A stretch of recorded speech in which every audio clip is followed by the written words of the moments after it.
ಬಸವಣ್ಣವ್ರ ಹತ್ರ ಏನಿರ್ಲಿಲ್ಲ, ಕುಲ ಇತ್ತು. ನಾವು ಆ ಕಾಲದ ಲೆಕ್ಕದಾಗೆ ಮಾತಾಡ್ಬೇಕಂದ್ರೆ ಒಂದು ಒಳ್ಳೆಯ ಕುಲದಲ್ಲಿ ಹುಟ್ಟಿದ್ರು. ರೂಪ ಇತ್ತು, ವಿದ್ಯೆ ಇತ್ತು, ಅಧಿಕಾರವಿತ್ತು, ಬುದ್ಧಿ ಇತ್ತು, ಅಂತಸ್ತಿತ್ತು. ಈ ಎಲ್ಲ ಇತ್ತುಗಳ ನಡುವೆ ಅವ್ರು ಏನೆಲ್ಲ ಆಗಿ ಬೆಳೆತಕ್ಕಂಥ ಅವಕಾಶವಿದ್ರೂ ಕೂಡ ಸರಳತೆಗೆ, ಸಮಾನತೆಗೆ ಮಹತ್ವವನ್ನು ನೀಡುವ ಮೂಲಕ ಒಬ್ಬ ಆದರ್ಶ ಪುರುಷರಾಗಿ ತಮ್ಮ ಕಣ್ಣು ಮುಂದೆ ನಡೀತಕ್ಕಂಥ ಅನ್ಯಾಯವನ್ನ ಪ್ರತಿಭಟನೆ ಮಾಡಿದ್ರಲ್ಲ, ಆ ಕಾರಣಕ್ಕಾಗಿ ಅವರು ಈ ಜಗತ್ತನ್ನ ಬದುಕಿಸಿದ್ರು. ಅವರಿಂದ ಈ ಜಗತ್ತು ಬದುಕಿದೆ ಅಂತ ನಾನು ವೈಯಕ್ತಿಕವಾಗಿ ಭಾವಿಸ್ತಾ ಇದ್ದೇನೆ.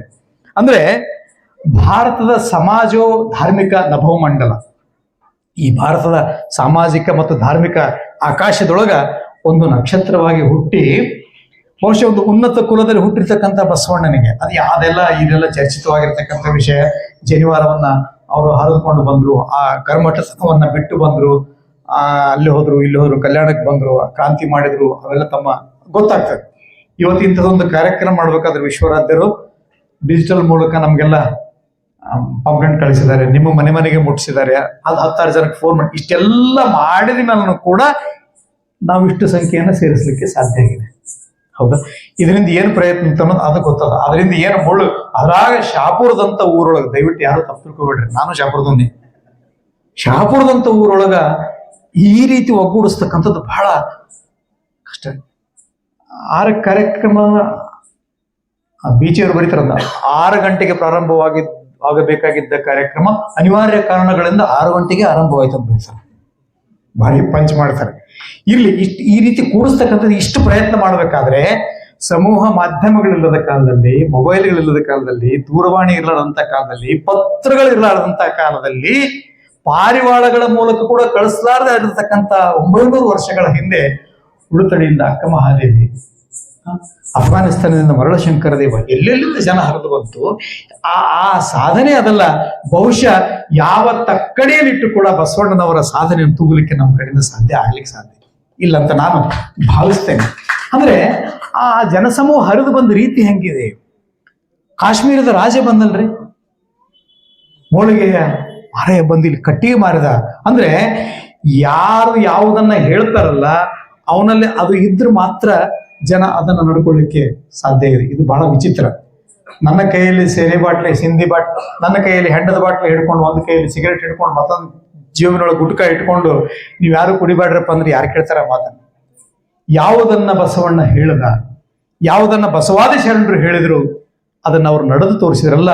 ಅದಕ್ಕೆ ನುಡಿಯೊಳಗಾಗಿ ನಡೆಯದಿದ್ದರೆ ಕೂಡಲ ಸಂಗಮ ದೇವ ಎಂತೊಲಿವನಯ್ಯ ಅನ್ನುವಂಥ ರೀತಿಯೊಳಗ ಅದನ್ನ ಮಾಡ್ತಕ್ಕಂಥ ಕೆಲಸವನ್ನ ಮಾಡಿ, ಯಾವಾಗ ಜನರಿಗೆ ವಚನಗಳ ಮೂಲಕ ಜ್ಞಾನದ ಬೆಳಕು ಕೊಡ್ಲಿಕ್ಕೆ ಶುರು ಮಾಡಿದ್ದಲ್ಲ, ಹತ್ತಿ ನೋಡ್ರಿ ಬೆಂಕಿ. ನೀವು ಜನರನ್ನ ಬಹಳ ದಡ್ಡರನ್ನಾಗೊಳಿಸೋದು ಒಂದು ಮಾರ್ಗ ಅದ, ಜನರನ್ನ ಬುದ್ಧಿವಂತರನ್ನಾಗಿ ಮಾಡೋದು ಒಂದು ಮಾರ್ಗ ಇದೆ. ಹೌದಾ? ಅದನ್ನ ನಾನು ವಾಟ್ಸಪ್ನಲ್ಲಿ ನೋಡಿದ್ದೆ. ಕೋಳಿನ ಯಾಕೆ ಕೊಯ್ತಾರ ಅಂತಂತ ಇನ್ನೊಂದು ವಾಟ್ಸಪ್ನಲ್ಲಿ ನೋಡಿದ್ದೆ, ನಾನು ಸರಿಯಾಗಿ ನೆನಪಿಲ್ಲ. ಯಾಕೆ ಕೊಯ್ತಾರ ಅಂದ್ರೆ ಅದು ಜನರಿಗೆ ಎಚ್ಚರಿಸ್ತಂತ.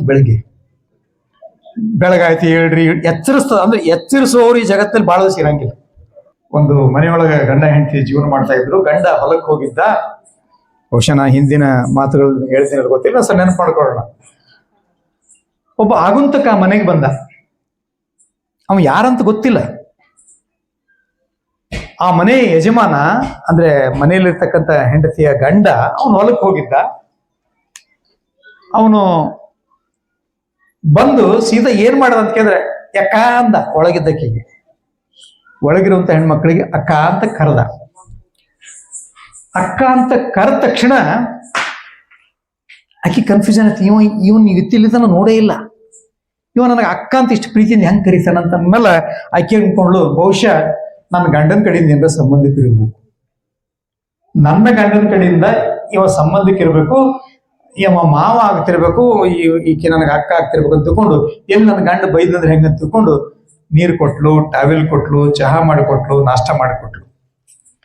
ಯಾಕ ಹಿಂಗೆ ಆಯ್ತವ, ಲಗ್ನಕ್ಕೆ ಬರೋದು ಆಗ್ಲಿಲ್ಲ ಅಂತ ಹೇಳಿ ಆಕಿನ ಸಂಗಟ ಒಂದಿಷ್ಟು ಮಾತುಕತೆಯನ್ನು ಆಡ್ದ. ಮತ್ತ ಅವ ಎಷ್ಟು ಬುದ್ಧಿವಂತ ಇದ್ದಂದ್ರ ಕೇಳ್ದ, ಮಾವ ಯಾವಾಗ ಬರ್ತಾನ, ಮಾವ ಯಾವಾಗ ಬರ್ತಾನ? 6 ಒಳಗೆ ಬರ್ತಾರೆ. ಇವ ಚಂದಗೆ ಮೆತ್ತಗೆ ಊಟ ಮಾಡಿ, ಬಿಸಿ ಬಿಸಿದ ಊಟ ಮಾಡಿ ಕಟ್ಟಿಗೆ ಕೂತಿದ್ದ ಮಾವ ಬರೋ ಟೈಮ್ನಾಗ. ಅವ ಹಿಂಗ್ ಬಂದ ತಕ್ಷಣ ಅಂದ, ಯಾಕ್ರಿ ಮಾವ ಆರಾಮಿದ್ದೀರಿ ನಂದ. ಅಂತ ಬಂಡ್ ಬಡ್ಡಿ ಮಗ ನೋಡ್ರಿ. ಅಂದ ಕೂಡಲೇ ಅವ ಅಂದ, ಇವ ನನಗೆ ಯಾಕೆ ಮಾವ ಅಂತ, ಬಹುಶಃ ನಾನು ಹೆಂಡತಿ ಕಡೆಯಿಂದ ಏನಾರ ಸಂಬಂಧ ಇರ್ಬೇಕಂತ ಅವ ತಿಳ್ಕೊಂಡು, ಗಂಡನ ಕಡೆಯಿಂದ ಸಂಬಂಧ ಇರಬೇಕು ಅದಕ್ಕೆ ಇವ ನನಗೆ ಅಕ್ಕ ಅಂತ ನಾನು ಅಕ್ಕಿ ತಿಳ್ಕೊಂಡು, ಹೆಂಡತಿ ಕಡೆಯಿಂದ ಸಂಬಂಧ ಇರಬೇಕು ಇವ ಅದಕ್ಕೆ ಇವ ನನಗೆ ಮಾವ ಅಂತ ನೀವ ತಿಳ್ಕೊಂಡ.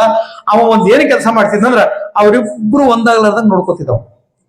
ಅವ್ರಿಬ್ರು ಮಾತುಕತೆ ಆಡ್ಲಾರ್ದಂಗ, ಆಕೆ ಅಡಿಗೆ ಮನೆಗೆ ಹೋಗೋ ಮಂದಿ ಉಳ್ಳಾಗಡ್ಡಿ ಹೆಚ್ಚಿಕೊಡೋದು, ಟೊಮೆಟೊ ಹೆಚ್ಚಿಕೊಡೋದು, ಮೆಣಸಿಗೆ ಹೆಚ್ಚಿಕೊಡೋದು, ಮಾವ ನೀವು ಹೋಗಪ್ಪ ನೀವು ಹೊಲಕ್ಕೆ ಹೋಗೋದು ಅವ್ನಿಗೆ ಕಳಿಸೋದು, ಹಿಂಗೆ ಮಾಡಿ ಎಷ್ಟು ದಿವಸ ಅಂದ್ರೆ ಹೆಚ್ಚು ಕಡಿಮೆ 15 ದಿವಸ, ತಿಂಗಳಿಲ್ಲ, ಒಂದು ತಿಂಗಳಿಂದ ತಿಂಗಳಗಟ್ಲೆ ಇದ್ರೆ ಯಾರಿಗೂ ಬೇಸರ ಆಗ್ತದಲ್ರಿ.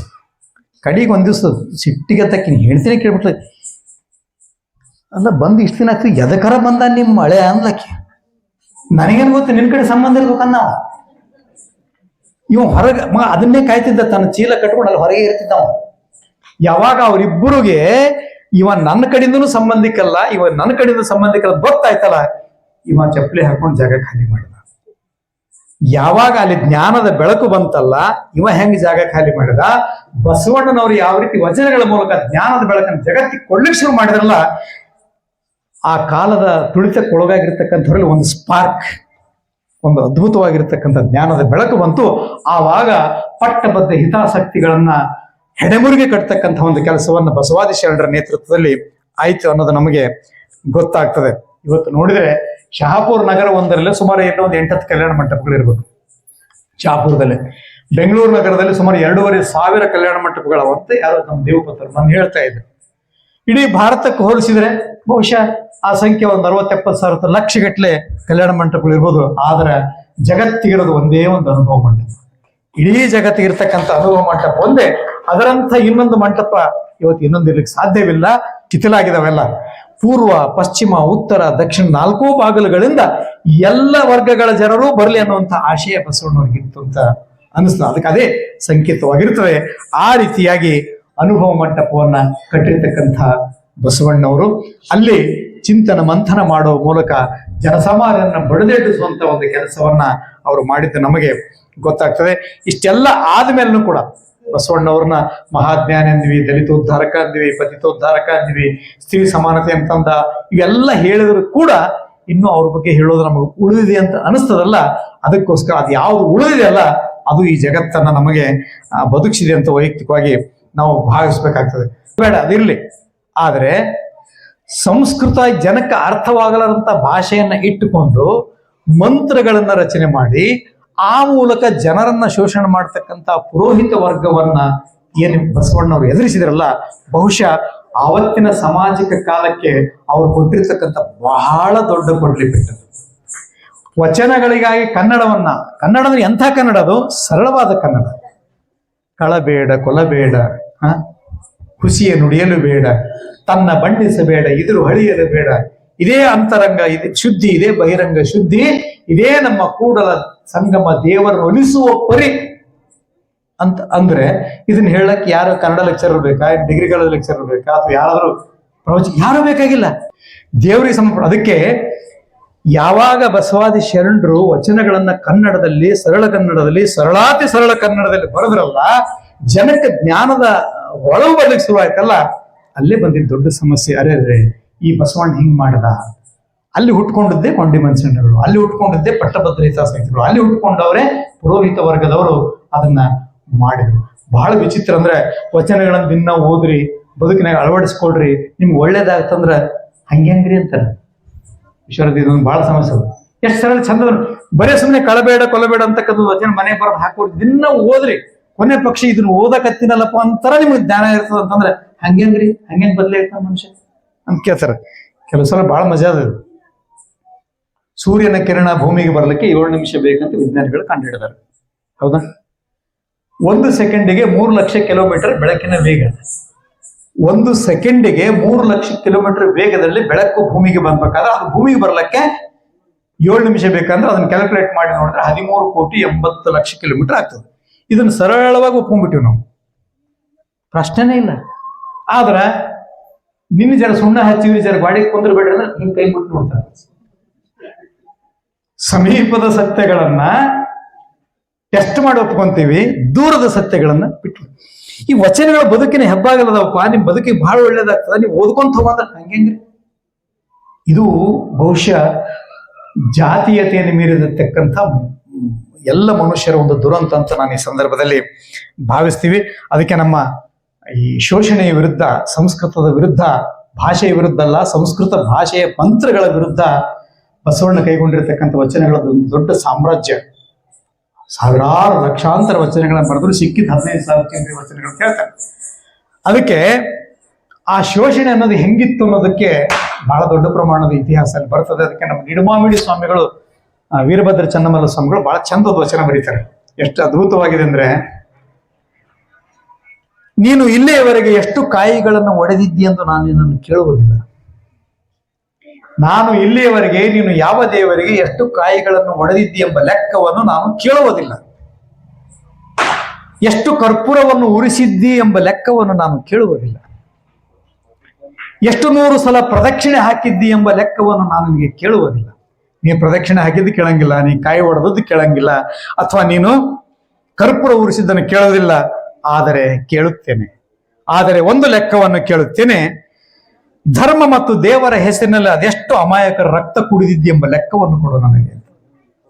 ಧರ್ಮ ಮತ್ತು ದೇವರ ಹೆಸರಿನಲ್ಲಿ ಅದೆಷ್ಟು ಅಮಾಯಕರ ರಕ್ತವನ್ನು ಹೀರಿದ್ದಿ ಅಂತಕ್ಕಂಥ ಲೆಕ್ಕ ಕೊಡು ನಮಗೆ ಅನ್ನುವುದು ಅವತ್ತಿನ ಶೋಷಣೆಯ ನಮಗೆ ಸ್ಥಿತಿ ನಮಗೆ ಗೊತ್ತಾಗ್ತದೆ.